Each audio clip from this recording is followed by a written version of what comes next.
इससे पहले ही क्लास में हम लोग एसएचएम के बारे में पढ़ रहे थे और मैंने आप लोगों को एसएचएम की डेफिनेशन भी, एसएचएम का प्रोजेक्शन भी, सर्कुलर मोशन के साथ एसएचएम का रिलेशन भी और एसएचएम एग्जीक्यूट करते हुए किसी एक पार्टिकल के डिस्प्लेसमेंट की इक्वेशन, वेलोसिटी की इक्वेशन, एक्सीलरेशन की इक्वेशन और एक्सीलरेशन का डिस्प्लेसमेंट के साथ रिलेशन और time period of the SHM, time period of the particle executing SHM के फॉर्मूले ड्राइव करा दिए थे, याद है?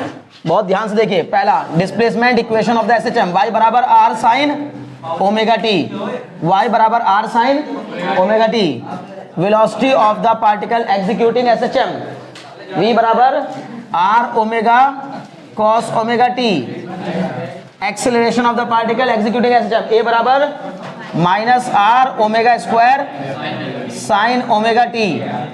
याद आ रहा है? बहुत अच्छे। चौथा time period of the simple particle, अभी उधर करूंगा उनको, है ना? टाइम पीरियड का formula 2 pi under root y upon a, very good, y upon a, where y is the displacement of the particle and a is the acceleration. बहुत बढ़िया। इसका फॉर्मूले, इसके भी, इसकी बात करेंगे तो इसके दो फॉर्मूले होते हैं। इसका एक और फॉर्मूला हमने बनवाया था, y इज इक्वल टू, बोलिए, omega under root r square minus y square, और इसका फॉर्मूला क्या बनवाया था? a equal to minus omega square y। बोलो, बात समझ आए कि नहीं? इतने टॉपिक हमने बहुत डिटेल में पढ़ लिया, हालांकि इससे ज्यादा डिटेल में पढ़े हैं, ये तो मैंने बस उनको समराइज किया कि इतनी बातें आपको पता होनी चाहिए, ठीक है?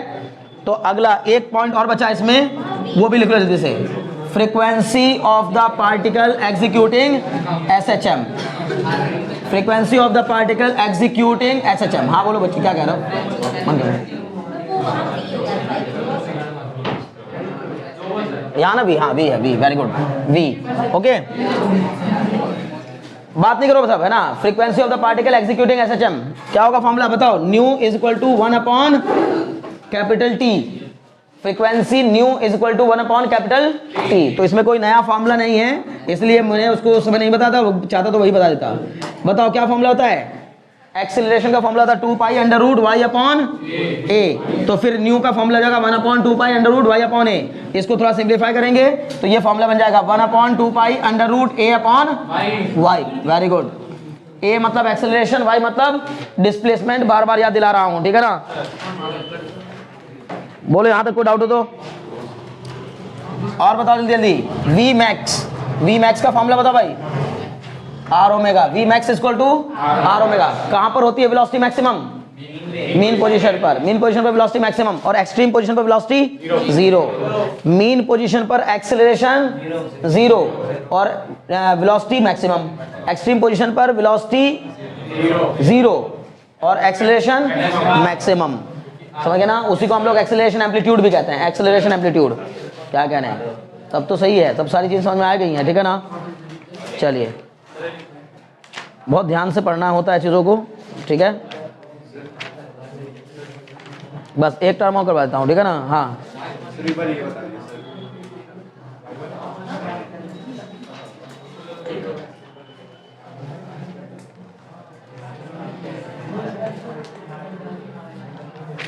हाँ, क्या करो?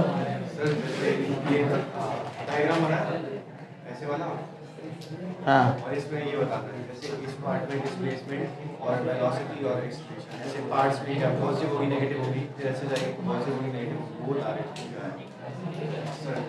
मैंने एक मिनट लिखो। अबे बात ना करो, बस काम करो। लिखो the time period of a body, the time period of a body executing SHM, the time period of a body, the time period of a body executing SHM is 2 seconds. The time period of a body executing SHM is 2 seconds. है ना? The time period of a body executing SHM is 2 seconds. After how much time will its displacement? हाँ, question number है। The time period of a body executing SHM, यहां तक तो कर लिया होगा, ठीक है? बस इतने ही टर्म आपको अभी पढ़ने हैं, बस 2 टर्म और बचे हैं SHM के। कौन कौन से? काइनेटिक एनर्जी और पोटेंशियल एनर्जी, उनको अलग से डिराइव कराऊंगा, वैसे यहां से भी हो सकते थे वो, ठीक है ना? तो क्या लिखा? Time period of a body executing SHM is 2 second. After how much time, after how much time will its displacement, will its displacement after how much time will its displacement be half of its amplitude. अब देखो question वो बच्चा कर पाता है जो सही से थ्योरी पढ़ता है। जब आपने थ्योरी को ध्यान से पढ़ा होगा तो आप क्वेश्चन आराम से कर लेंगे, है ना। क्या लिखा, after how much time will its displacement be half of its amplitude. समझ के बाद इसका कहना यह है बच्चों कि एक पार्टिकल जो कि SHM एग्जीक्यूट कर रहा है उसका टाइम पीरियड 2 सेकेंड है। समझो आपको क्या दे दिया गया है, t बराबर 2 सेकेंड। बताओ किस समय पर इस पार्टिकल का डिस्प्लेसमेंट इसके एम्पलीट्यूड का हाफ होगा। क्वेश्चन समझ में आ रहा है? बार बार कह रहा हूं, जो नहीं ध्यान से समझेंगे इन बातों को, जिनको ये नहीं याद है उनको कुछ नहीं याद आएगा। पहले मुझे बताओ what is this mean position, यहां पर डिस्प्लेसमेंट बताओ 0। अब बताओ यहां बढ़ गया, बढ़ गया, बढ़ गया, यहां पहुंच के रुक गया, मान लो ये मतलब रुकने का मतलब ऊपर नहीं गया, उसके नीचे आएगा। This is the maximum displacement means amplitude. ये यहां से लेके यहां तक की जो दूरी है वो एम्पलीट्यूड है, उसका हाफ कहां होगा, यहां कहीं होगा। तो उसका कहना यह है कि बताओ कितने समय पर ये अपने एम्पलीट्यूड की आधी दूरी पर होगा, मतलब एम्पलीट्यूड पे नहीं पहुंचा होगा बल्कि उसका जो डिस्प्लेसमेंट है वो एम्पलीट्यूड का हाफ होगा। क्लियर? इस इक्वेशन में y क्या है, r क्या है, एम्पलीट्यूड। समझ में आई बात? तो बस कौन सी इक्वेशन यूज करेंगे, स्मॉल t कितने के इक्वल दे रखा है, स्मॉल t दे रखा है, नहीं स्मॉल t दे रखा है, 2 सेकंड, वही तो निकालना है, वही तो निकालना है। फिर दे क्या रखा है सर, कैपिटल T दे रखा है, घबराइए मत, हो जाएगा। क्या करेंगे सर, y बराबर r sin omega t। Clear? y question के मुताबिक y की वैल्यू कितनी दे रखी है, r/2। नहीं समझ पा रहे हो, है ना? बहुत अच्छे, बस यही ध्यान देना है। उसने कहा कि वो समय बताओ जिस समय एम्पलीट्यूड का आधा डिस्प्लेसमेंट होगा, मतलब जो डिस्प्लेसमेंट होगा वो, अच्छा तुमसे वो सुनो मेरी बात, इस सबको भूलो अभी एक मिनट। मुझे बताओ अगर मैं आपसे कहूं किस समय पर कोई पार्टिकल 5 सेंटीमीटर का डिस्प्लेसमेंट शो करेगा, तो आप y की वैल्यू 5 रखेंगे, टाइम आपको निकालना होगा और आपको क्वेश्चन में देगा, मतलब सारी चीजें देगा, कोई एक चीज पूछेगा बस। क्लियर हो रहा है? तो दिमाग पे जोर डाल करके समझना है क्वेश्चन को। अगर उसने ये पूछ लिया बताओ किस समय पर या किस समय पर एम्पलीट्यूड का आधा डिस्प्लेसमेंट होगा, वो निकल जाएगा। और फिर पूछा उसी समय पर बताओ एक्सेलरेशन कितना होगा, उसी समय पर एक्सेलरेशन कितना होगा। तो अगर आपने फिर तो पहले आप क्या निकाल लोगे, टाइम निकाल लोगे, और फिर टाइम निकल जाएगा तो फिर तीसरा वाला फॉर्मूला लगा देंगे। आर आपके पास रहेगा, ओमेगा आपके पास रहेगा, टी यहाँ रख करके वो जो टी आया होगा वो रख करके एक्सेलरेशन निकल जाएगा। समझ गए ना? तो वो मुश्किल नहीं है, बार बार कह रहा हूँ। जब आप ध्यान से थ्योरी पढ़ लेते हैं ना, और जितना वाकई में इस चैप्टर की ध्यान से थ्योरी मैंने पढ़ाई है पिछले 2 क्लासेस में, जो मजे लेके हमने पढ़ा है, मेरे हिसाब से फिर वो आपको अब कुछ बचना नहीं चाहिए। ठीक है ना? एक एक टर्म मैंने समझाया, एक टर्म जिसको कहते हैं। अब बताओ y की वैल्यू कितने रख दूं भाई, r/2 बराबर r sin omega t। Omega t को मैं क्या लिख सकता हूं, 2 pi upon capital T into small t। Sir इस r से r कैंसिल, ये हो गया 1/2 बराबर sin 2 pi upon capital T। Capital T की वैल्यू कितनी है, 2 सेकेंड, इंटू में स्मॉल t से t भी कट गया। सर sin पाई t बराबर 1/2। सर हम t तब तक नहीं निकाल सकते जब तक साइन के टर्म्स में इधर वाला टर्म भी ना आ जाए। भाई कंपैरिजन तो तभी कर पाओगे जब इधर वाला साइन में हो, उधर वाला भी साइन में हो, तो साइन से साइन कैंसिल हो जाएगा, एंगल की वैल्यू निकल जाएगी। समझ गए ना? तो 1/2 बताओ साइन में कितने की वैल्यू होती है सर, साइन 30 की। 30 को 30 नहीं लिखना है, π/6 लिखना है। क्यों? क्योंकि सर उधर भी पाई के टर्म्स में है, तो पाई से पाई आराम से क्या हो जाएगा, कट जाएगा। ठीक है ना? तो इसका मतलब साइन π/6 बराबर साइन πt। पूरी उम्मीद रखता हूँ बात समझ में आ रही होगी। तो इसका मतलब यहाँ से आप कहोगे सर π/6 बराबर पाई इंटू टी, पाई से पाई कट गया, टी बराबर 1/6 सेकेंड। 1/6 सेकेंड पर ये बॉडी अपने एम्पलीट्यूड के आधे डिस्प्लेसमेंट पर होगी। ठीक है ना? समझ में आ गई बात? हाँ बिल्कुल, ये वो है जो जाते समय की है। ठीक है ना? सबसे पहली बार कब होगी, है ना? अब जैसे उसने पूछा ऐसे तो ये हजारों बार होगी, ऐसे तो हर चक्कर में कई बार, मतलब ये तो भाई आधे एम्पलीट्यूड पे तो ये चल, जब तक ये SHM एग्जीक्यूट होता रहेगा पता नहीं कितनी बार आएगी। तो अगर वो हमसे ये पूछ रहा है कि बताओ कब वो अपने एम्पलीट्यूड के हाफ पर पहुंचेगी, तो वो यही जानना चाह रहा है कि स्टार्टिंग से कब वो वहां पर पहुंचेगी। क्लियर है ना? तो हमने स्टार्टिंग मान लिया 0 और उसके बाद वो कितनी जल्दी वहां पहुंच जाएगी। क्या चीज मैंने बताया था, x = r cos omega t तब लगाएंगे डिस्प्लेसमेंट की इक्वेशन जब डिस्प्लेसमेंट एक्सट्रीम से स्टार्ट हो रहा हो, जब वो स्पेशली कहेगा कि पार्टिकल ने SHM स्टार्ट किया है अपनी एक्सट्रीम पोजीशन से, अदरवाइज आप y बराबर r sin ओमेगा t लगाएंगे हर बार। तो 95% केस में y बराबर r sin ओमेगा t लगेगा। कोई क्वेश्चन आएगा जिसमें वो ज्यादा दिमाग लगा के बोलेगा कि बताओ अगर पार्टिकल ने कहां से चलना शुरू किया हो, क्योंकि आप बताओ ना x बराबर r cos ओमेगा t में t की वैल्यू 0 रखने पर, t की वैल्यू 0 रखने पर x बराबर क्या आएगा, r आएगा। t की वैल्यू 0 का मतलब इनिशियली x r के इक्वल है, मतलब इनिशियली डिस्प्लेसमेंट कितने के इक्वल है, एम्पलीट्यूड के इक्वल है। तो इनिशियली ये बॉडी कहां पे बैठी है, समझ गए ना, एक्सट्रीम पे बैठी है। बोलो बात समझ में आएगी नहीं। मान लीजिए कि कोई मतलब कोई चीज, कोई पार्टिकल को आपने यहां पकड़ के रोक रखा है, खत्म। एक स्विंग है हमारी जो हैंगिंग स्विंग है, आपने क्या किया, उसको किसी यहां से उठाया, भैया ये घर में पड़ा हुआ स्विंग जो है वो हमारा बेहतर नहीं लग रहा था, ठीक है ना, वो बीच में दिक्कतें कर रहा था, ठीक है, हमने उसको क्या किया, यहां से उठा किसी हुक पे टंगा दिया ऊपर। अब उसको हुक पे टंगा दिया, अब जब भी कभी कोई उसको वहां हुक से उतार के छोड़ेगा तो वो कहां से चलना स्टार्ट करेगा, अपने एक्सट्रीम से चलना स्टार्ट करेगा। बोलो बात समझ में आएगी नहीं। तो ऐसा ये मत सोचो कि एक्सट्रीम से चलना स्टार्ट नहीं हो सकता, ऐसा भी हो सकता है कि बॉडी ने स्टार्ट ही कहां से किया हो, एक्सट्रीम से किया हो, ठीक है ना। ओके, तो अच्छा अब एक बात और सोचने वाली थी, इसने पूछा किस समय पर डिस्प्लेसमेंट एम्पलीट्यूड का आधा होगा, ठीक है। टाइम पीरियड कितना दिया है, 2 सेकेंड। तो आधा सेकेंड लगेगा कहां तक जाने में, बताओ।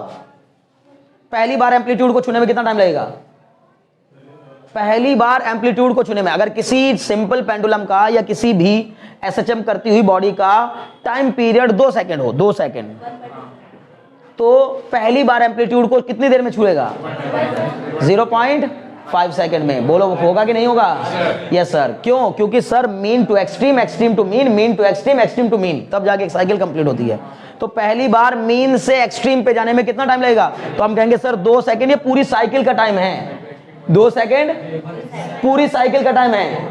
और पूरी साइकिल सर ऐसे ऐसे ऐसे जाके पूरी होती है। तो पहली बार एक्सट्रीम को कब छुएगा, तो हम कहेंगे सर उसका चौथाई हिस्सा लगेगा, आधा सेकेंड। समझ में आ रही बात ना। तो पहली बार एम्पलीट्यूड तक पहुंचने में लगे आधा सेकेंड, तो फिर एम्पलीट्यूड के आधे तक जाने में लगना चाहिए था 0.5 सेकेंड का भी आधा सेकेंड। भाई पहली बार एम्पलीट्यूड तक जाने में कितना टाइम लगा, 0.5 सेकेंड। तो एम्पलीट्यूड के आधे तक जाने में 0.25 सेकेंड क्यों नहीं लग रहा है। 6 से 10 को डिवाइड करके देखो कितना आएगा, 0 पॉइंट कितना आएगा, 0.1 कुछ करके आएगा, नहीं समझे। 6 1 जा 6, 4 बचेगा, 6 6 जा 30, 0.16 सेकेंड आएंगे। नहीं मेरी बात समझ में आ रही है भाई, दिमाग क्या कहता है। अच्छा अगर कोई, मैं आपको इतना कहूं कि किसी व्यक्ति को 40 मीटर जाने में आधा घंटा लगा, बताओ 20 मीटर जाने में कितना टाइम लगेगा, 15 मिनट लगेंगे ना। लेकिन जरूरी नहीं है, वेरी गुड, यही कहना है सर, जरूरी नहीं है, ये नहीं कहना है सर 15 मिनट लगेंगे। अगर आपने ये बोला ना, मैंने कहा किसी बच्चे को आधा, मतलब मैं फिर कह रहा हूं, किसी बच्चे को 2 किलोमीटर जाने में आधा घंटा लगा, बताओ 1 किलोमीटर जाने में कितना टाइम लगेगा। तो ये नहीं कहना है कि सर आधा घंटा, अब 15 मिनट लगेंगे। सर डिपेंड करेगा, पता नहीं, हो सकता है कि 25 मिनट में वो आधा कहाँ गया हो, 1 ही किलोमीटर गया हो, और बाकी के 5 मिनट में उसको किसी लिफ्ट मिल गई हो, 5 मिनट में 1 किलोमीटर आगे कवर कर लिया हो। नहीं समझ में आई बात भाई। शुरू के 25 मिनट में हो सकता है पैदल पैदल जा रहा हो तो आधा ही किलोमीटर, 1 ही किलोमीटर कवर हुआ उससे, और फिर उसके बाद उसमें बाद का जो 5 मिनट बचा उसमें किसी ने लिफ्ट दे दी, उससे हो सकता है कि तुरंत 1 किलोमीटर कवर कर ले 5 मिनट में ही। कुछ बात समझ में आ रही है। तो कोई निश्चित तौर पर बात नहीं कही जा सकती। हाँ अगर कोई व्यक्ति कहे कि कोई बंदा यूनिफॉर्म स्पीड से 2 किलोमीटर जाने में आधा घंटे का समय लगाता है, बताओ 1 किलोमीटर में कितना टाइम लगेगा। अब बोलेंगे सर 15 मिनट लगेंगे, क्योंकि यूनिफॉर्म स्पीड का मतलब सेम टाइम में सेम डिस्टेंस कवर करेगा, यही तो होती है यूनिफॉर्म स्पीड की कंडीशन। अब बताओ एसएचएम एग्जीक्यूट करती बॉडी का मोशन यूनिफॉर्म मोशन या non uniform motion, SHM execute करती हुई बॉडी का मोशन यूनिफॉर्म मोशन या नॉन यूनिफॉर्म मोशन, पक्का? सोच लो।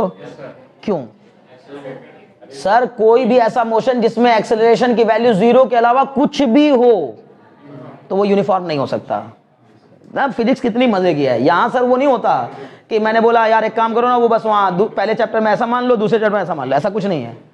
जो चीज चली आ रही है वो शुरू से लेके आखिर तक चली जाएगी, बिल्कुल आखिर तक, चाहे जहां तक पढ़ाई कर लेना। ये बात एकदम कटु सत्य है, एकदम, है ना, कड़वा सच, कोई माने और चाहे ना माने। क्या कि सर अगर बॉडी के पास एक्सेलरेशन मौजूद है, किसी भी टाइप का एक्सेलरेशन, किसी भी टाइप का एक्सेलरेशन अगर बॉडी के पास अवेलेबल है तो वो बॉडी यूनिफॉर्म मोशन में नहीं हो सकती। समझ गए ना? नॉन यूनिफॉर्म मोशन में रहते हुए भी बॉडी कांस्टेंट स्पीड से चल सकती है क्या? नॉन यूनिफॉर्म मोशन में रहते हुए भी बॉडी कांस्टेंट स्पीड से चल सकती है क्या? पीयूष बताओ। नॉन यूनिफॉर्म मोशन में होते हुए भी बॉडी कांस्टेंट स्पीड से चल सकती है क्या? बताओ कैसे? जैसे कि सर फ्रिक्शन सर फोर्स उसका ज्यादा कर दें और सर एक्सेलरेशन सर देते रहें। हाँ। तो सर वे जितना सर बढ़ रही उतनी सर मतलब कम हो जा रहा है तो सर ये फिर यूनिफॉर्म मोशन, नॉन यूनिफॉर्म कहां से हुआ मोशन? फिर मोशन नॉन यूनिफॉर्म कहां से हुआ?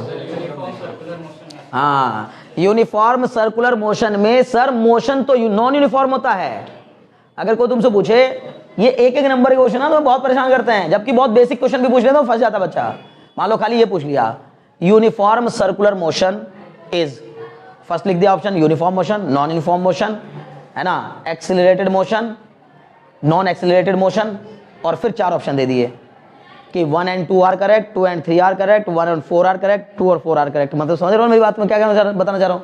तो इसमें हो सकता है 2 ऑप्शन सही हो, तो वो 2 ऑप्शन वाले वो फिर भी बना देगा ऑप्शन, अगर चाहेगा तो 4 स्टेटमेंट दे देगा और फिर बोलेगा ये 2 चीज़ सही है, ये 2 चीज़ गलत है, ये 2 चीज़ सही, ऐसे करके बना देगा। तो पहली बात, नॉन मोशन के नॉन यूनिफॉर्म होने के लिए जरूरी शर्त यह है कि एक्सेलरेशन नॉन जीरो होना चाहिए। ठीक है? कोई भी ऐसा मोशन जिसमें एक्सेलरेशन नॉन जीरो रहेगा वो मोशन नॉन यूनिफॉर्म होगा। ठीक है?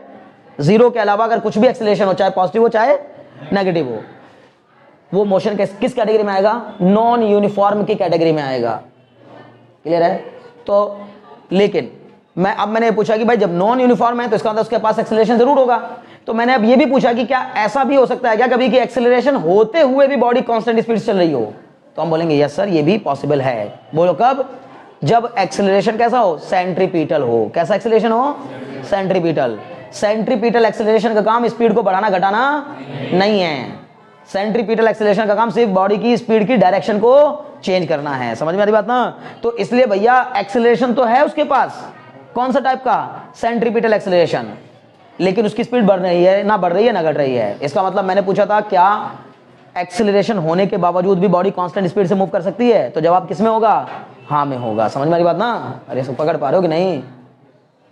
तेजी से बोलने से अगर आपको समझ में नहीं आता तो मैं धीमे धीमे बोल सकता हूं, लेकिन इसको सोचना यहीं पे पड़ेगा। सुनने से कुछ नहीं होना है।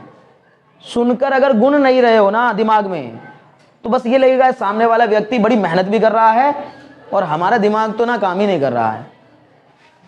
समझ लो ना? जब आप मेरी बात को सुनकर गुनेंगे, थोड़ा गुनेंगे, अगर लग रहा हो कि भैया थोड़ा समय तो दीजिए, अब बस बोले चले जा रहे हैं, ऐसा मुझे अभी महसूस हुआ एकदम से कि मैं तो बोले जा रहा हूँ। कई बच्चों की ग्रहण करने की जो क्षमता होती है ना, उतनी तेज नहीं होती, कैचिंग पावर इतनी ज़्यादा नहीं होती कि बस मैं बोले जा रहा हूँ वो तुरंत पकड़ता जाए, मैं इधर बोलूँ वो उधर कैच कर ले। ऐसा हर बच्चे के साथ नहीं होता। मैंने आपसे एक बार फिर वापस पूछ रहा हूँ, किसी भी मोशन के नॉन यूनिफॉर्म सर्कुलर मोशन एक यूनिफॉर्म मोशन है या नॉन यूनिफॉर्म मोशन है? छोड़ो ये बात बताओ, बस पहले इस पे सोचो, जल्दीबाजी मत करो, सोच के बताओ। यूनिफॉर्म सर्कुलर मोशन एक यूनिफॉर्म मोशन है या नॉन यूनिफॉर्म मोशन है? नॉन यूनिफॉर्म है। क्यों नॉन यूनिफॉर्म है? क्योंकि सर यूनिफॉर्म नाम में जबकि उसके लिख रहा है क्या? Uniform circular motion. इसी के लिए क्या आ जाता फिजिक्स को कि फिजिक्स में ना चीजें देखकर खाली नहीं चलना, ना तो फॉर्मूले देख के खाली चलना है और ना केवल कॉन्सेप्ट के साथ चलना है, दोनों चीजें तैयार होनी चाहिए। तो हम कहेंगे सर यूनिफॉर्म वर्ड हो जाने से ये यूनिफॉर्म नहीं है। कैसा मोशन है? नॉन यूनिफॉर्म है। कारण क्योंकि नॉन यूनिफॉर्म और यूनिफॉर्म होने के लिए दो ही बस एक बात है, अगर ए जीरो तो मोशन यूनिफॉर्म, अगर ए नॉन जीरो तो मोशन नॉन यूनिफॉर्म। और यूनिफॉर्म सर्कुलर मोशन में एक्सेलरेशन जीरो नहीं होता, नॉन जीरो होता है, क्योंकि उसमें एक एक्सेलरेशन काम कर रहा होता है हर समय। कौन सा? Centripetal acceleration. इसलिए इसको हम नॉन यूनिफॉर्म मोशन की कैटेगरी में रखेंगे। तो फिर सर इस मोशन के नाम के आगे यूनिफॉर्म वर्ड क्यों जुड़ा? इसकी स्पीड कांस्टेंट रहती है, इसलिए इसको कहा जाता है यूनिफॉर्म। और सर्कुलर वर्ड बोल देने से समझ में आ जाता है कि डायरेक्शन तो लगातार क्या हो रही है? चेंज। कोई भी समझ आएगा कि सर्कुलर मोशन है तो इसका मतलब डायरेक्शन लगातार क्या हो रही है? चेंज। तो यूनिफॉर्म स्पीड की वजह से है और सर्कुलर वर्ड डायरेक्शन की वजह से है इस मोशन में। अभी बात समझ में आ गई? अब मुझे बताओ, एसएचएम एग्जीक्यूट करती हुई बॉडी का मोशन नॉन यूनिफॉर्म मोशन या यूनिफॉर्म मोशन? तो जवाब आएगा नॉन यूनिफॉर्म मोशन, क्योंकि सर कोई भी बॉडी जो एसएचएम एग्जीक्यूट करती है उसके पास एक्सेलरेशन जरूर होता है। एक पॉइंट क्षणिक टाइम पर ऐसा आता है जहां पर एक्सेलरेशन एक क्षण के लिए, केवल एक क्षण के लिए मोमेंटरीली जीरो होता है, एक क्षण। और क्षण कितना छोटा, जितना आप सोच सकते हो। इंस्टेंटेनियस एक्सेलरेशन जीरो हो सकता है कौन सी पोजीशन पर? मीन पोजीशन पर। आई बात समझ? अदरवाइज पूरे मोशन में क्या रहेगा?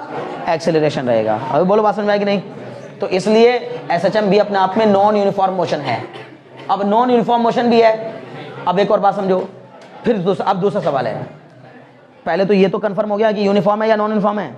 अब बताना है एसएचएम एग्जीक्यूट करती हुई बॉडी का मोशन यूनिफॉर्मली एक्सेलरेटेड मोशन या नॉन यूनिफॉर्मली एक्सेलरेटेड मोशन? क्या अचानक से मई जून की याद नहीं आने लगी? तो वही सब question, uniformly accelerated motion, non uniformly accelerated motion, वही सब आ गया वापस है ना पलट के। हाँ बताओ। नॉन यूनिफॉर्मली एक्सेलरेटेड मोशन, सही कह रहे हैं। क्यों? क्योंकि सर इसका मोशन, इस मोशन में एक्सेलरेशन लगातार बदल रहा होता है। नहीं समझे?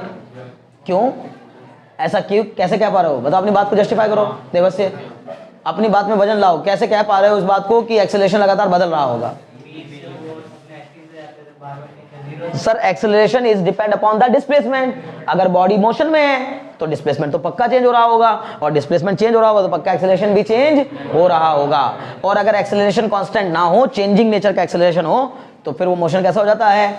Non uniformly accelerated motion. अभी बताओ बात समझ में आएगी नहीं? क्लियर हो गया? बहुत अच्छे। चलो खैर, तो ये छोटी छोटी बातें। अच्छा, नॉन यूनिफॉर्मली एक्सेलरेटेड है, इसका मतलब, अच्छा आप बताओ, यहां पर एक्सेलरेशन जीरो, यहां थोड़ा सा बढ़ेगा, यहां थोड़ा सा और बढ़ जाएगा, यहां और बढ़ जाएगा, यहां और बढ़ जाएगा। आधी दूरी तय करने में लगे कितना टाइम? 0.16 सेकेंड। और बाद की आधी तय करने में लगा कितना? बोलना। 1/6 सेकेंड लग रहा है इसका पहली आधी तय करने में, और 0.5 में से 0.56 माइनस करिए, क्या हो जाएगा? 0.3। ज्यादा टाइम लग रहा है, ऐसा क्यों? तो एक्सेलरेशन ज्यादा लग रहा है तो फिर तो वेलोसिटी ज्यादा हो जानी चाहिए ना, जल्दी जानी चाहिए। Very good. एक्सेलरेशन का काम यहां पर अपोज करना है मोशन का। वो इंक्रीजिंग डिस्प्लेसमेंट का हमेशा अपोजिट लगता है, चाहता है कि डिस्प्लेसमेंट इंक्रीज ना हो। समझ में आ रही बात ना? वो नहीं चाहता कि एसएचएम एग्जीक्यूट करती हुई बॉडी का जो एक्सेलरेशन होता है, कभी नहीं चाहता कि ऊपर तक जाए। तो ज्यादा वापस आ जाओ भाई, यहीं कहाँ जा रहे हो? मीन से दूर, मीन से दूर मत जाओ, वापस मीन के पास आ जाओ। समझ रहे हो ना? तो इसका मतलब आगे की तरफ एक्सेलरेशन बढ़ा तो अपोजिशन भी बढ़ गया, और अपोजिशन बढ़ गया तो इसका मतलब डिस्प्लेसमेंट, कम डिस्प्लेसमेंट को भी कवर करने में इसको ज्यादा टाइम लगेगा। बोलो समझ में आ रहा है या नहीं आ रहा है? यार एक मिनट सुनो मेरी बात। अब मैं बार बार आपको कहता हूं बच्चों, बाकी आप कुछ भी, मेरे अंदर कुछ भी ऐसा अलग नहीं है, ना कुछ बहुत बढ़िया है, ना मैं बहुत ज्यादा इंटेलिजेंट व्यक्ति हूं। बस मैं आपको बार बार यही समझाने की कोशिश करता हूं कि मेरी एक, मुझे जो कुछ को लगता है कि यार कुछ अलग होना चाहिए, वो यही है। अगर मेरी जगह कोई और होता तो इस न्यूमेरिकल को खत्म करा के उसकी जिम्मेदारी खत्म हो गई थी। भाई न्यूमेरिकल दिया मैंने आपको आ गया, टी की वैल्यू 1/6 सेकंड निकल गई, सबके मन ने एक्सेप्ट कर लिया, यस सर, खत्म। बड़े मजे के साथ सॉल्व भी हो गया आपके मैंने क्वेश्चन सॉल्व करा दिया, लेकिन क्वेश्चन सॉल्व कराने के बाद अगले 10 मिनट से ज्यादा टाइम लग गया, मैंने इसको छोड़ा नहीं क्वेश्चन को, इसके बारे में डिस्कशन कर रहा हूं लगातार। मतलब ये सब सोचो, ये सब ऑब्जर्व करने वाले बच्चे के दिमाग में जिंदगी भर के लिए बैठ जाती है फिजिक्स। मतलब जो ये बैठ के सोचेगा ना, यार ऐसा क्यों हो रहा है, 2 सेकंड अगर टाइम पीरियड था तो फिर आधा सेकंड एम्पलीट्यूड तक जाने में लगना चाहिए था, 2 सेकंड का चौथा हिस्सा आधा सेकंड लगना चाहिए था एम्पलीट्यूड तक। अब एम्पलीट्यूड की आधी दूरी को कवर करने में यार 1/6 सेकंड क्यों लग रहे हैं, ये कम क्यों लग रहा है? इन सब से ही कॉन्सेप्ट क्लियर होते हैं, फिर तब दिमाग में बैठता है कि अच्छा ये तो ये वजह है कि एक्सेलरेशन कैसा नहीं है, यूनिफॉर्म नहीं है। पहली बात, नॉन यूनिफॉर्मली एक्सेलरेटेड मोशन है ये, ठीक है ना। इसमें डिस्प्लेसमेंट के साथ साथ एक्सेलरेशन भी बदलता जाता है। बस बदलता नहीं है तो क्या नहीं बदलता, अब बताओ। अच्छा फिर बताओ, टाइम के बीतने के साथ साथ एसएचएम एग्जीक्यूट करती बॉडी का डिस्प्लेसमेंट बदलता है, सही है गलत? टाइम के बीतने के साथ साथ एसएचएम एग्जीक्यूट करती बॉडी का वेलोसिटी बदलती है, सही है गलत? सही है। टाइम बीतने के साथ साथ एसएचएम एग्जीक्यूट करती बॉडी का एक्सेलरेशन बदलता है, सही है। टाइम बीतने के साथ साथ एसएचएम एग्जीक्यूट करती बॉडी के एक्सेलरेशन की डायरेक्शन बदलती है, डायरेक्शन बदलती है नहीं, तो 3 स्टेटमेंट करेक्ट थे और चौथा incorrect. Which of the following is the, ऐसे करके क्वेश्चन बन सकता है। क्या नहीं बदलता? डायरेक्शन का मतलब ये ना कहना कि सर ये ऐसे लग रहा था अब ऐसे लग गया, इसको डायरेक्शन बदलना नहीं कहते। हमने वर्ड बोला it is always directed towards the mean position, इसकी डायरेक्शन हमेशा मीन की ओर है, इससे मतलब नहीं, इससे और इससे मतलब नहीं है। उद्देश्य इसका लगातार क्या है? मीन की ओर जाना हर समय, चाहे बॉडी उधर जा रही हो चाहे इधर जा रही हो। समझ में आ गई बात ना? और मैंने वर्ड में इसीलिए मोटा मोटा वर्ड लिखवा था, एंड इट ऑलवेज एक्ट्स, लिखवा ना, it acts always opposite to the direction, sorry always directed towards the mean position, यही लिखवाया मैंने स्टेटमेंट में। तो ऑलवेज वर्ड पे ध्यान दो, कभी भी मैं ऑलवेज इतनी जल्दी नहीं लिखवाता, बहुत सोच के लिखवाता हूँ, समझ गया ना? तो ऑलवेज जहां आ गया इसका मतलब है उसको कोई नहीं काट रहा, वो सही है सब, है ना, हमेशा के लिए। अगला क्वेश्चन करो आप, उम्मीद है कि कर पाओगे, है ना? अगला लिखें, ए पॉइंट डिस्क्राइब एसएचएम। क्या? डायरेक्शन नहीं बदलती, एक्सेलरेशन की डायरेक्शन नहीं बदलती। क्या चीज? हाँ, ओमेगा कांस्टेंट है, वेरी गुड, ठीक है। लिखो, ए पॉइंट डिस्क्राइब एसएचएम, ए पॉइंट describe SHM in a line 4 centimeter long, in a line 4 centimeter long, मतलब 4 सेंटीमीटर लंबी लाइन में, 4 सेंटीमीटर लंबी लाइन में कोई पार्टिकल, कोई पॉइंट। पहली बात, एक लाइन में कितने पॉइंट होते हैं? Infinite point. उस लाइन का कोई एक पॉइंट, 4 सेंटीमीटर लंबी लाइन का एक पॉइंट SHM एग्जीक्यूट कर रहा है इन ए लाइन, इन ए लाइन 4 सेंटीमीटर। कुछ समझ में आ रहा है? इससे क्या पता लगाओगे? अच्छा बताओ, बस इतने से ही बताओ, क्या दिमाग में क्या कहानी जुड़ती है? खाली इतनी जानकारी भर से आप क्या क्या समझ पा रहे हो? जब कोई पार्टिकल 4 सेंटीमीटर की लाइन में SHM एग्जीक्यूट कर रहा है तो आपको क्या मिल गया इसी से? सर वेव, जो वेव का दिखा, कितना एम्पलीट्यूड कितना हो जाएगा? 4 सेंटीमीटर। क्यों देवस्य सही है क्या? किसने कहा क्वेश्चन के बारे में? मैं तो कह रहा हूं बस इतनी बात का मतलब बताओ, खत्म करो क्वेश्चन में। मैंने कहा ए पॉइंट डिस्क्राइब SHM, पहली बात तो एक पॉइंट क्या कर रहा है? SHM कर रहा है इन ए लाइन, है ना, इन ए लाइन 4 सेंटीमीटर लॉन्ग। हाँ, क्या एम्पलीट्यूड? पहले 4 क्यों बोल रहे थे? इसलिए कह रहा ना, इसको पहले यहां गुना करो, बाद में बोलना है। पहले सुनो फिर गुनो फिर बोलो, ठीक है ना? पहले सुनो फिर गुनो, गुनने का मतलब दिमाग में गणना करना, ठीक है ना? अगर 4 सेंटीमीटर की लाइन में कोई पार्टिकल SHM कर रहा है, this is the well defined limit, this is the limit, 4 centimetre ये लिमिट है। अब इसमें अगर कोई पार्टिकल SHM कर रहा है तो इसका मतलब मीन इसके बीच में होगा 2 सेंटीमीटर, 2 सेंटीमीटर सर, तो एम्पलीट्यूड कितना होगा? 2 सेंटीमीटर। आई बात समझ में? मैंने सिर्फ इतना कहा कि इतने स्टेटमेंट को पढ़ के ये जानकारी मिल गई मुझे। सोचो, इसी तरह ये जानकारियां तुम्हें जुटानी होती हैं पेपर में, समझ गए ना? तो इस पार्टिकल का जो डिस्प्लेस एम्पलीट्यूड है वो कितना होगा? 2 सेंटीमीटर होगा। चलो आगे बढ़ते हैं। Its velocity when passing through the centre of the line, its velocity, full stop लगा के लिखिए आप आगे, its velocity when passing through a centre of the line. यही सिर्फ SHM नहीं होता, ये भी SHM होता है, ये भी SHM होता है, पता है कि नहीं? हाँ, तो फिर इसमें क्यों कंफ्यूज हो रही हो? ये 4 सेंटीमीटर लंबी लाइन है, 2 सेंटीमीटर उधर जाएगा, 2 सेंटीमीटर पीछे जाएगा, फिर 2 सेंटीमीटर उधर जाएगा, फिर 2 सेंटीमीटर उधर आएगा, यही चलता रहेगा इसका, है ना? क्लियर? तो क्या लिखा? Its velocity when passing through the centre of the line, है ना, when passing through the centre of the line is 12 centimetre per second, 12 centimetre per second. Find its time period, देखता हूं कौन बच्चा बताएगा। फाइंड इट्स टाइम पीरियड, है ना? अपने इस दिमाग का, बुद्धि का जितना इस्तेमाल कर सकते हो समझ लो। पढ़ते नहीं है कुछ भी, कुछ नहीं पढ़ते, है ना? सौरभ ध्यान लगाओ, क्या दिया क्वेश्चन में? वेलोसिटी। सुनो, पहली बात आर दिया है सर, बिना टेंशन के आर लिख दो। कितने के इक्वल दिया है? 2 सेंटीमीटर। क्वेश्चन में 4 दिया, वो अलग है, लेकिन मुझे पता चल गया कि उस 4 से की हेल्प से पता चला कि आर कितना होगा? 2 सेंटीमीटर। चलो जी, R2 हो गया। अब उसने कहा जब the velocity of the particle when it passes through the centre of the line. अरे भाई, लाइन का सेंटर कहां होगा? मीन पर। मीन पर वेलोसिटी कितनी दी है उसने? मीन की वेलोसिटी दी है, वी मीन। कितने के इक्वल? 6 दिए, 12 centimetre per second. Sir v का फॉर्मूला क्या होता है? Omega under root r square minus y square बराबर कितना? बोलो ना 12। ओमेगा अंडर रूट आर की वैल्यू बताओ 2, वाई की वैल्यू बताओ। बस इतना अगर समझ में आ रहा तो क्या दिक्कत आ रही है? वाई की वैल्यू 0 कैसे लिख दी? मीन पोजीशन पर डिस्प्लेसमेंट कितना होगा? 0 ही तो होगा, इसका मतलब 0। बस यहां से ओमेगा निकल आया 12/2, कितना आ जाएगा? 6 रेडियन पर सेकेंड। ओमेगा क्यों निकाला सर आपने, क्या जरूरत पड़ी थी? ओमेगा बराबर होता है 2 पाई अपॉन कैपिटल टी। मेरे को क्या निकालना है? Capital T. तो क्या हो जाएगा 2 pi by omega 2 pi upon 6 cut के कितना आ गया? पाई बाई 3 सेकेंड मतलब 1.047 सेकेंड। ये आ गया टी। समझ गए? अभी बताओ कोई दिक्कत हो तो।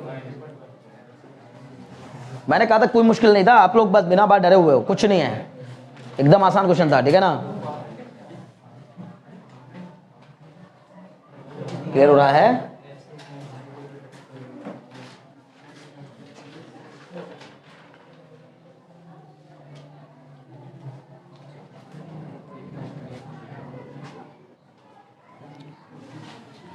समझ में नहीं आया क्या? अब है पक्का समझ में आना उसको कहते हैं कि जब दिमाग ये कहे अरे यार ये मेरे दिमाग में क्यों नहीं आई ये बात, समझ में आना उसको कहते हैं।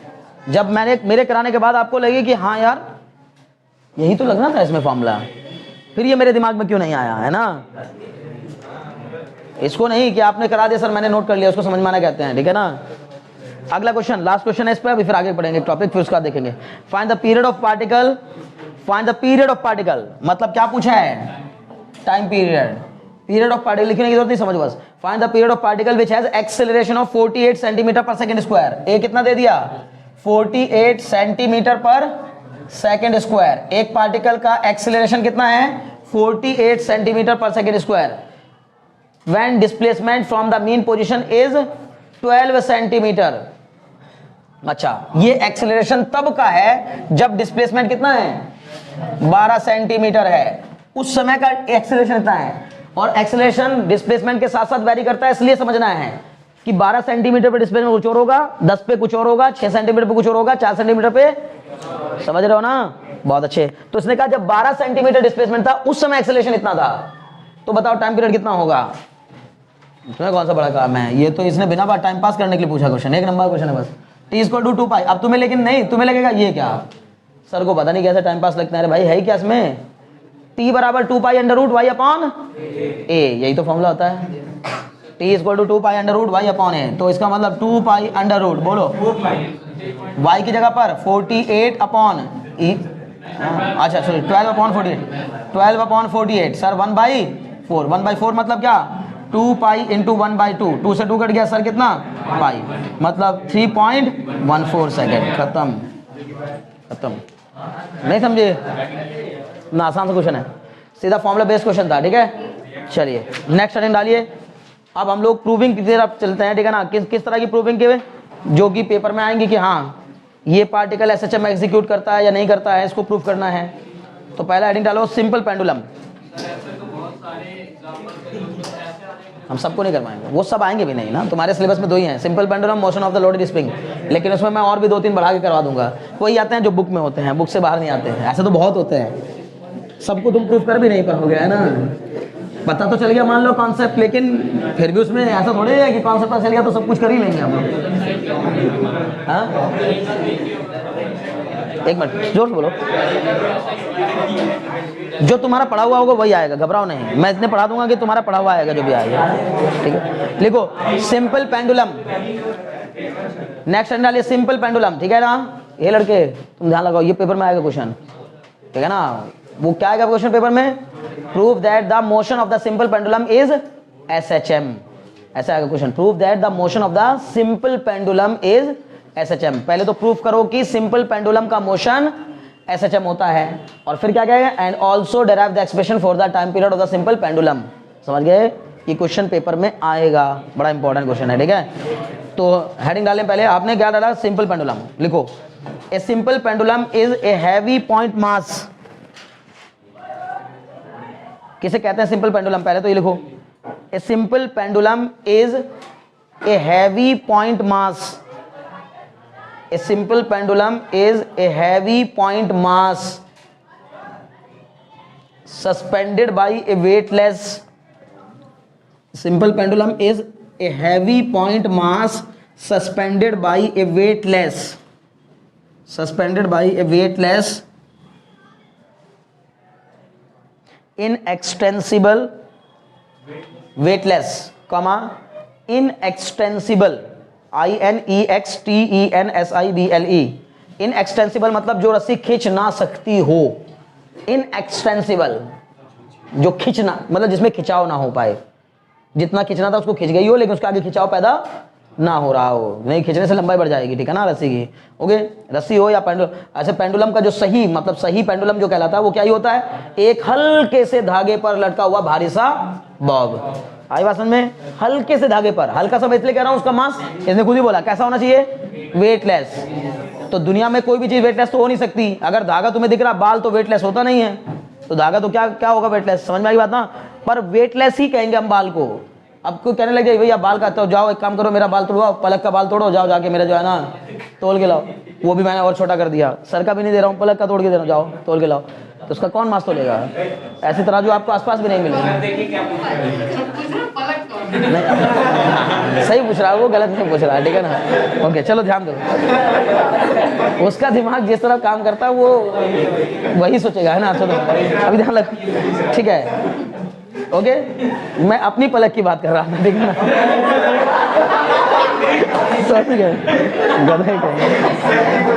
लिखो, समझ गए। तो कहने का मतलब इतना सा है कि कोई भी चीज दुनिया में वेटलेस होती नहीं, सिर्फ उसको मान लेते हैं कि ऐसा कोई धागा, ऐसी कोई रस्सी जिसका मास बॉब के कंपैरिजन में बहुत कम हो। बॉब भारी होना चाहिए, बस वो ध्यान रखना है, ठीक है। अभी सुनो ध्यान से, जितना ज्यादा भारी होगा बॉब उतना ही बेहतर लगेगा आपको। ये जो एक्सपेरिमेंट करके दिखाया था सर ने, वो वाला एक्सपेरिमेंट, जितना भारी होता बॉब, वो जो आप देख रहे थे ना कि ये सर ने एक्सपेरिमेंट करके दिखाया, ये यहाँ से जो है ना ले जा करके एक्स को और वो जो है ना छोड़ दिया, फिर वो नाक, उससे भी वो और अच्छा होता और करीब पहुंचता नाक के। जितना भारी होगा उतना ही और करीब पहुंचेगा। मेरी बात को समझ में आ रही ना।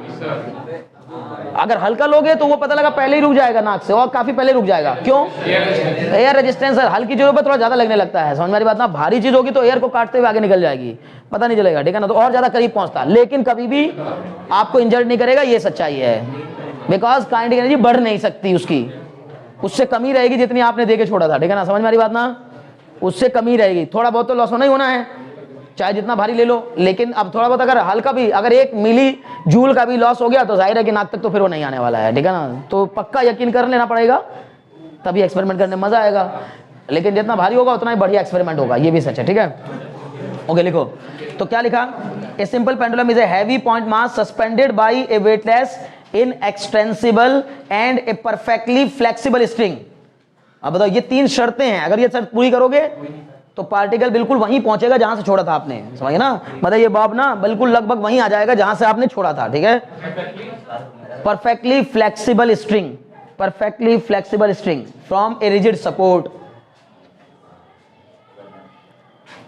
ए simple pendulum is a heavy point mass suspended by a weightless, ऐसे लिखवाया ना मैंने, suspended by weightless comma inextensible and perfectly flexible string from a rigid support. From a rigid support, जहां से लटकाया गया वो रिजिड होना चाहिए, वो जगह रिजिड होनी चाहिए, ठीक है ना, उसमें फ्लेक्सिबिलिटी नहीं होनी चाहिए। From a rigid support about which it can vibrate freely. From a rigid support about which it can vibrate freely. From a rigid support about which it can vibrate freely, है ना, it can vibrate freely. हो गया okay. तो पहली बात तो simple pendulum समझ में आ गया। अब इसके बारे में हम लोग इसका मोशन के बारे में पढ़ेंगे कि इसका मोशन एसएचएम होता है या नहीं होता है। मान लीजिए कि ये कोई एक रिजिड सपोर्ट है, इस रिजिड सपोर्ट से हमने किसी एक पेंडुलम को यहाँ लटका दिया, ठीक है ना। ये सिचुएशन हो गई इसकी, कितनी लंबाई का धागा लेकर, एल लंबाई का एक धागा लेकर मैंने इसको लटका दिया। बात ना करो बस, अब ध्यान दो।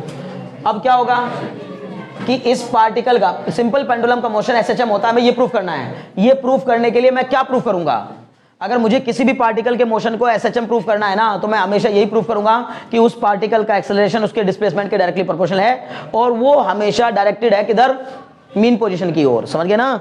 ये बात अगर प्रूफ हो गई तो समझ जाएंगे कि ये मोशन कैसा है, एसएचएम, क्योंकि ये खासियत किसी और मोशन में नहीं पाई जाती। समझ गए? बहुत अच्छे। अब ध्यान सुनो, सुनो भाई सुनो, इधर है ना। जब भी हम किसी चीज को एसएचएम देना चाहते हैं तो जनरली हमें उसकी मेन पोजीशन से उसको थोड़ा बहुत डिस्प्लेस करके तब छोड़ना पड़ता है। ऐसा क्यों? क्योंकि सिंपल मीन पोजीशन पे लटकी हुई चीज अपने आप से तो मूव कर नहीं जाएगी। न्यूटन के मुताबिक जो चीज जहां है वो हमेशा वहीं रहना चाहती है जब तक कि उस पे बाहर से कोई एक्सटर्नल फोर्स अप्लाई ना किया जाए। तो इसका मतलब हम जब उस पे कोई बाहर से फोर्स लगा के उसको डिस्प्लेस करेंगे तो उस फोर्स के कारण उसके डिस्प्लेसमेंट की वजह से वर्क होगा, वो वर्क ही उसके अंदर as a potential energy store हो जाएगा। फिर जब आप उसको रिलीज कर दोगे, छोड़ दोगे, तो आपने काम कर तो दिया, वापस नहीं लिया उससे। समझ गए ना? उसको काम करके उसके ऊपर छोड़ दिया, उसके अंदर स्टोर हो गया, उसने वो आपको वापस नहीं दिया, आपने नहीं लिया, कोई और ले लेगा। समझ में आ रही बात ना? समझ में आ रहा है? बहुत अच्छे। तो इसका मतलब वो एनर्जी जो पोटेंशियल एनर्जी आपने उसके पास दे के छोड़ी थी वही इसको रोटेट अब क्या करेगी, वाइब्रेट कराएगी, वही वाइब्रेट कराएगी। समझ गए ना? तो अभी यहां से मैंने इसको, ये इसकी मेन पोजीशन है, इसको इसकी मेन पोजीशन से स्लाइटली डिस्प्लेस करके छोड़ दिया। स्लाइटली डिस्प्लेस करने का मतलब यह है कि थोड़ा बड़ा नहीं हो जाएगा पेंडुलम वहां जाते जाते, बस इतना ही रहेगा बाबा, है ना? ये यहां पर इसका मास कितना था, मास मान लीजिए m था, बॉब का मास m था, रस्सी का मास नेग्लिजिबल, लेकिन पूरा वेट कितना हो जाएगा, mg। मैंने इसको, इस रस्सी को यहां से यहां भेज दिया थीटा। बताओ ये कितना हो जाएगा, ये कितना हो जाएगा, बोलो? L ही रहेगा ना भाई, धागा थोड़ी बदल गया। धागे की लंबाई यहाँ भी L है, वहां भी L ही रहेगी, बस ये पार्टिकल यहाँ से यहाँ पहुंच गया, L लंबाई हो गई। समझ गए? नहीं पढ़ोगे, नहीं पढ़ोगे ना, रहने दो, मत पढ़ो, मानता नहीं है लड़का लेना, कितना समझाने के बाद भी। ठीक है, अभी देखो क्या होगा।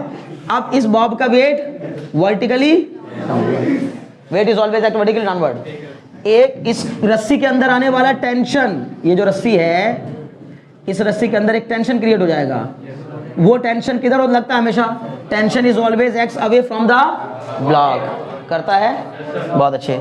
अगर इस लाइन को थोड़ा सा पीछे बढ़ा दूं तो क्या आप में से कोई मुझे बताएगा ये एंगल कितना होगा,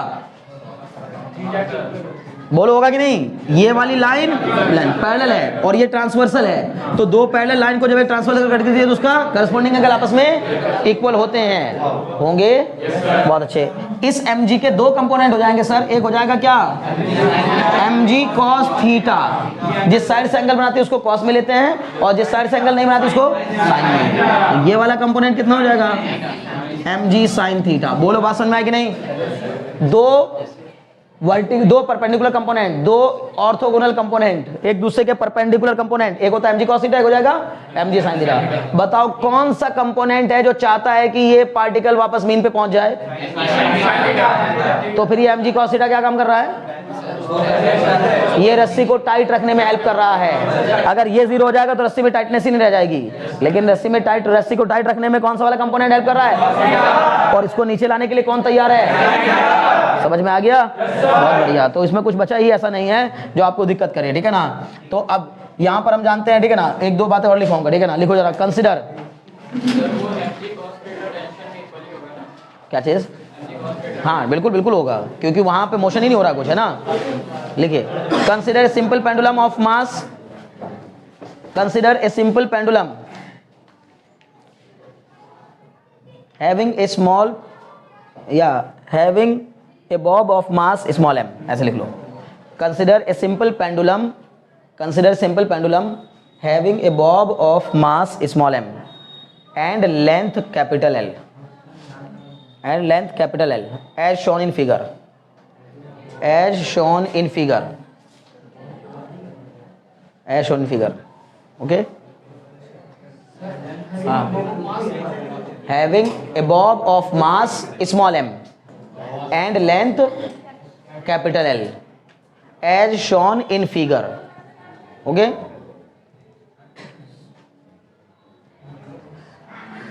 अब लिखो, when the bob is at point A, when the bob is at point A, जब बॉब A पॉइंट पर होगा, when the bob is at point A, then tension को मैंने टी ले लिया यार, टेंशन को एक काम करते हैं ना, टी डैश ले लेते हैं क्योंकि टाइम पीरियड को टी लेना पड़ेगा वहाँ, है ना, ठीक है ना। देन क्या लिखा, then the tension in the string, then the tension in the string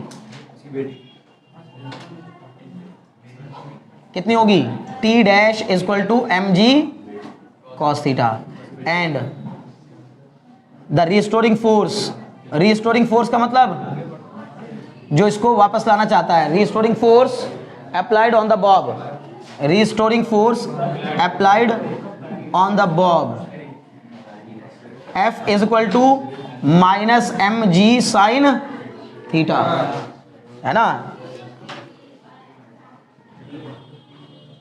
negative sign indicates that the force is restoring, force कैसा है, रिस्टोरिंग है, ठीक है ना। रिस्टोरिंग फोर्स आगे इसमें लगता है हमेशा डिस्प्लेसमेंट के, ठीक है ना, तो फोर्स इज रिस्टोरिंग। अब F इज इक्वल टू कितना हो गया, minus m g sine theta, ठीक है ना, क्लियर हो गया। अब बताओ F बराबर minus m g sine theta, आप बोलेंगे इफ थीटा इज स्मॉल, अगर थीटा क्या हो, स्मॉल हो, स्मॉल क्यों, क्योंकि sir 10 degree 15 degree 12 degree 20 degree 30 degree अगर एंगल बनता है तो 360 में से तो वो छोटा ही माना जाएगा। तो जब थीटा स्मॉल होता है तो sine theta is approximately equal to theta, समझ गए ना, कोई डाउट तो नहीं, बहुत अच्छे। यहां से लेके यहां तक का डिस्प्लेसमेंट कितना हुआ, y, मैंने मान लिया कि इसको मैंने मीन पोजीशन से कितना डिस्प्लेस करके छोड़ा है, y डिस्टेंस तक डिस्प्लेस करके छोड़ा है, समझ गए ना। अगर मैं इसको एक राइट एंगल ट्रायंगल बनाने की कोशिश भी करूं, यहां से लेके यहां तक ये राइट एंगल ट्रायंगल, हालांकि ये राइट एंगल ट्रायंगल होगा नहीं, जितनी छोटी आर्क होगी उतने ज्यादा चांस होंगे कि ये राइट एंगल बनेगा। इसी के लिए बोला गया कि if theta is small then sine theta is approximately equal to theta, बोलो होगा कि नहीं। तो मैं यहां से क्या लिख सकता हूं, F बराबर minus m g into theta, और थीटा बराबर क्या होता है, आर्क लेंथ इक्वल टू, बोलो भाई, एंगल इंटू रेडियस। इसका मतलब आर्क लेंथ कितनी है, बोलो ना यार, आर्क लेंथ कितनी है, y बराबर थीटा इंटू एल, रेडियस कितनी हो जाएगी, एल, तो थीटा बराबर क्या आ जाएगा, y अपॉन एल, तो F बराबर क्या आ जाएगा, minus m g into Y upon l, ठीक है ना। This force produce an acceleration, this force produce an acceleration in the bob के अंदर क्या प्रोड्यूस कर देगा, एक्सेलरेशन। तो ये फोर्स F बराबर क्या हो जाएगा, ma, F बराबर ma, और अगर F बराबर ma और F बराबर क्या, माइनस एम जी, ये तो फ्रॉम 1 एंड 2, बोलो ना भाई, ma बराबर माइनस का mg into Y upon capital L, m से m कैंसिल, बच्चों a बराबर क्या आ गया, a बराबर माइनस का g upon l into y. Small g बताओ कांस्टेंट है कि नहीं है, कैपिटल L बताओ कांस्टेंट है। अगर ये दोनों कांस्टेंट हैं तो मैं क्या कह सकता हूं, a is directly proportional to, acceleration is directly proportional to the displacement of the body, so we can say, and negative sign indicate that it is always directed toward the mean position, so we can say the motion of the simple pendulum is always SHM।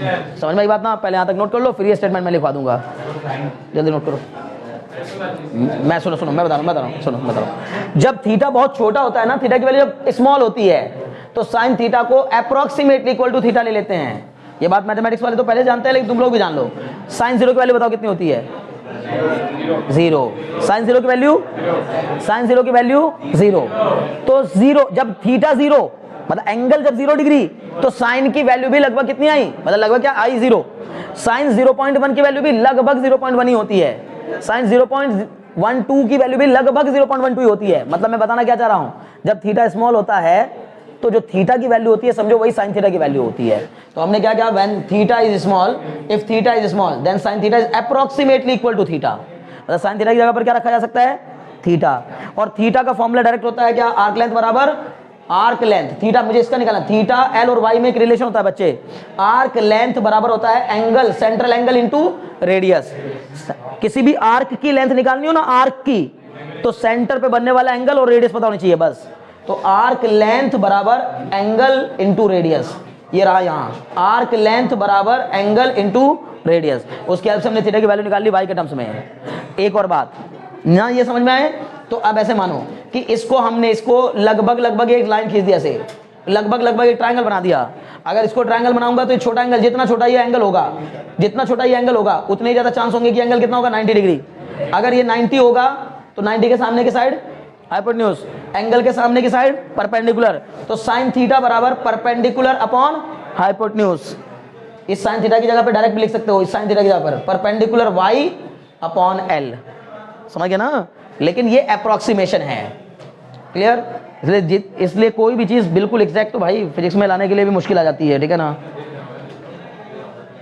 Note कर जैसे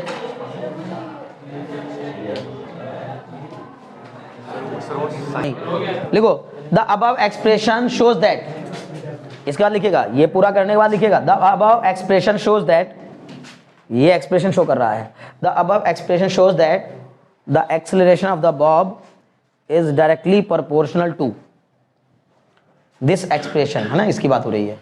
this expression या above expression shows that the acceleration of the bob is directly proportional to the displacement of the is directly proportional to the displacement of the bob, directly proportional to the displacement of the bob and always directed towards the mean position and directed। अब यहाँ always word मत use करिए क्योंकि वो तो SHM की definition में होता है कि हमेशा ऐसा होता है, लेकिन हमने यहाँ प्रूफ किया है कि ये चूंकि हो रहा है ऐसा, तो हम कह पा रहे हैं, समझ में आई बात ना? And directed towards the mean position and directed towards the mean position,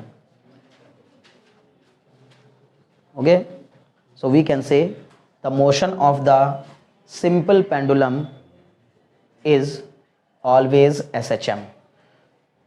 So we can say the motion of the simple pendulum is always SHM, okay? अब देखो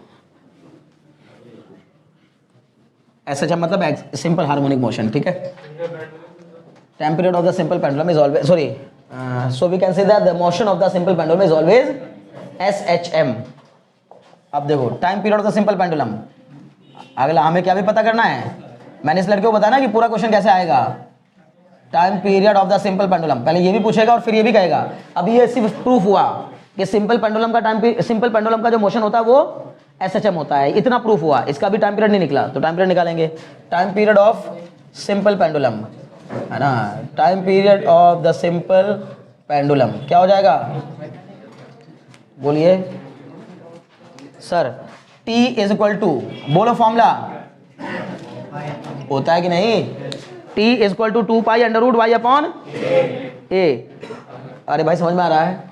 T is equal to 2 pi under root y upon a। अब बताओ हमारा एक formula बना है क्या,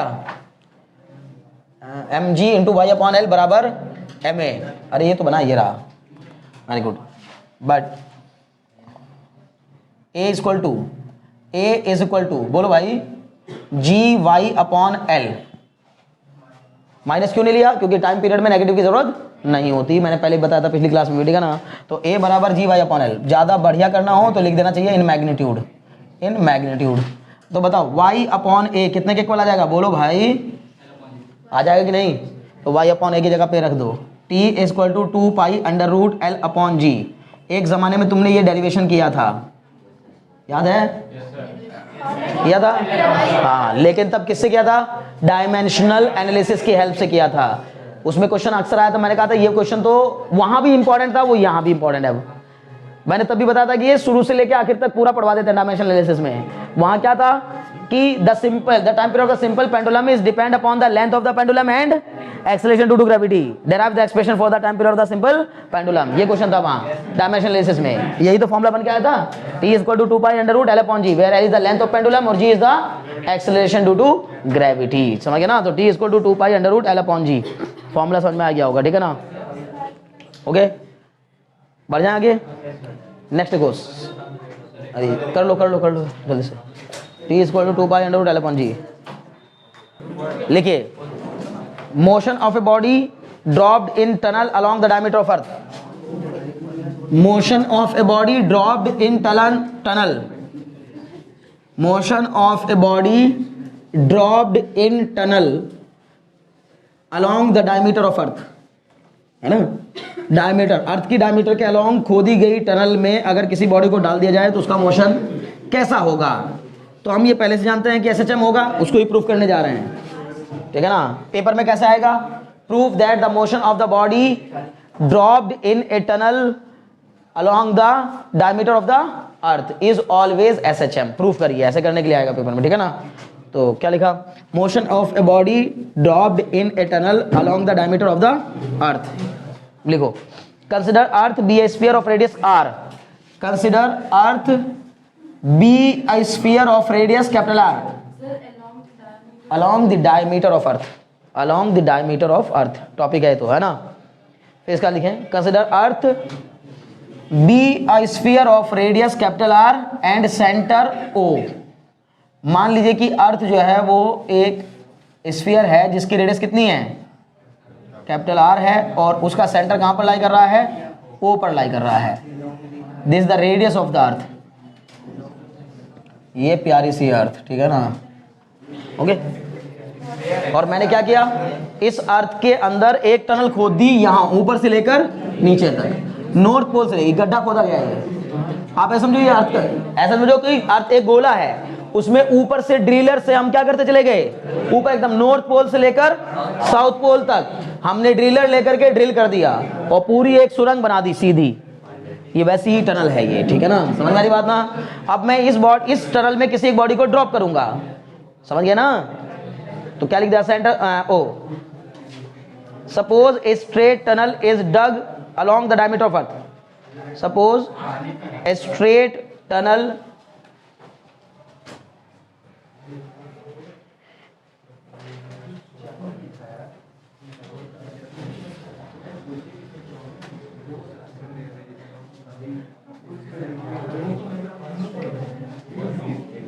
ठीक है, suppose a tunnel is dug along the diameter of earth, okay. अब बताओ, acceleration due to gravity, acceleration due to gravity, acceleration due to gravity at, भाई बार बार कह रहा हूं, ध्यान से समझ लो चीजों को।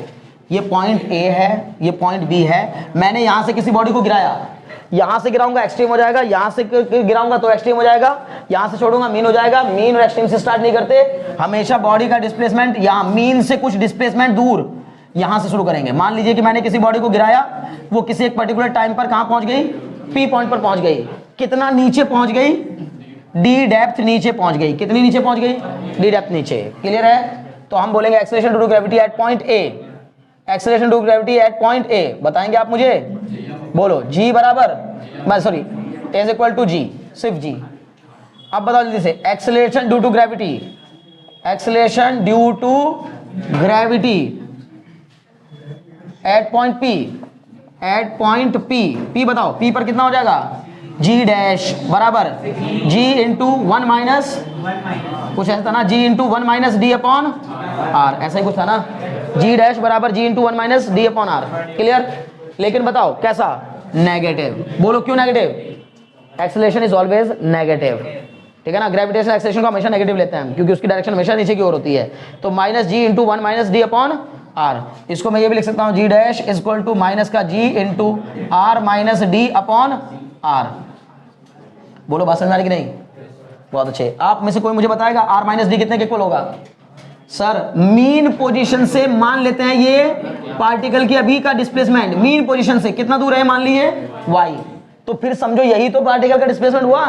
तो मैं यहां से कह सकता हूं r माइनस डी बराबर कितना y, तो g डैश बराबर minus G into Y upon capital R। समझ में आया। y is the displacement of the particle from the mean position, है ना। तो बस क्या हो जाएगा, g डैश बराबर माइनस का g अपॉन r इंटू में y। इस यहां पर जब पार्टिकल यहां पर होगा उस समय इसका एक्सेलरेशन कितना होगा, बोलो ना यार। जब पार्टिकल इस जगह पर होगा उस समय इसका एक्सेलरेशन कितना होगा, g डैश के इक्वल। वो कितने के इक्वल होगा, minus g upon are into y के इक्वल होगा। बोलो बात समझ में आई कि नहीं। सर माइनस साइन इंडिकेट कर रहा होगा, डाउनवर्ड होगा, मीन पोजीशन की ओर होगा। y डिपेंड कर रहा है what is this? This is the acceleration. G dash ही क्या है? एक्सेलरेशन है। फिलहाल बॉडी का एक्सेलरेशन ही जी डैश है, ठीक है ना। तो मैं कह सकता हूं at point A the acceleration, at point A the acceleration is equal to minus g upon are into y. So we can say a is directly proportional to minus y. इतना नोट करने के बाद वही same statement लिखना है। अब our expression shows that the acceleration due to the acceleration of the particle is directly proportional to the displacement and always directly towards the main position. So we can say that the motion of the particle is SHM। Clear? हाँ, मैंने क्या लिखा? At point P. हाँ, at point P भाई, बहुत अच्छे, ये अच्छी बात बताई। एट पॉइंट पी, समझ गए? बहुत अच्छे, नोट कर लो। ऐसे धीरे धीरे सब प्रूफ हो जाएंगे। टाइम पीरियड निकालना हो तो क्या करोगे? टाइम पीरियड का फॉर्मूला बताओ बच्चों, 2 pi under root Y upon A. Sir यहां से अगर मैं निकालूं वाई बाई ए, बताओ ए बराबर कितना है? G upon are into Y. तो वाई अपॉन ए बराबर क्या हो जाएगा? R upon G. इसका मतलब टाइम पीरियड कितना होगा? 2 pi under root R upon G. इसका मतलब क्या होगा? इसका मतलब ये होगा सर यहां से यहां जाएगा, फिर यहां जाएगा, फिर यहां आएगा, फिर वापस यहां आएगा। एक साइकिल कंप्लीट हो जाएगी। एक साइकिल को कंप्लीट करने में इतना टाइम लगेगा। अगर कोई तुमसे ये पूछ बैठे ना, आप सवाल कर बैठे कि बताओ अगर अर्थ की आर पार एक टनल खोद दी जाए और ऊपर से किसी बॉडी को गिरा दिया जाए, वापस कब लौट के आएगा? वापस पहली बात तो वापस लौट के आएगा कि नहीं आएगा? हम बोलेंगे जरूर आएगा, 100 के 100% आएगा, ठीक है। वापस आएगा कितने समय में आएगा? तो 2 पाई अंडर रूट 6400 का इंटू 10⁻³ किलोमीटर को मीटर में बदल देना, जी की वैल्यू टर्न रखना, सॉल्व करना, आपको टाइम मिल जाएगा कि कितने दिनों बाद या कितने साल बाद वो वापस लौटेगा। समझ में आ रही बात ना? हो सकता है, टाइम देख लेना, मुझे क्या दिक्कत है, करके देख लेना, उसमें क्या है। तो ये ऐसे इसी को शॉर्ट करने के लिए तो मैं बोलता हूँ दिन, साल, महीने, लीप ईयर, पता नहीं क्या क्या, ठीक है। ओके, हाँ हाँ, क्यों ऐसा क्यों? ठीक है, अब उतना ज़्यादा दिमाग ना लगाओ भी, है ना। अब फिर और ज़्यादा हो जाएगा, है ना। बहुत कंसिडरेशन होता है ना, वो तो हमने कंसिडर ही नहीं किया। हमने उस मास को तो कंसिडर ही नहीं किया जो मास हमने निकाल लिया, नहीं समझे।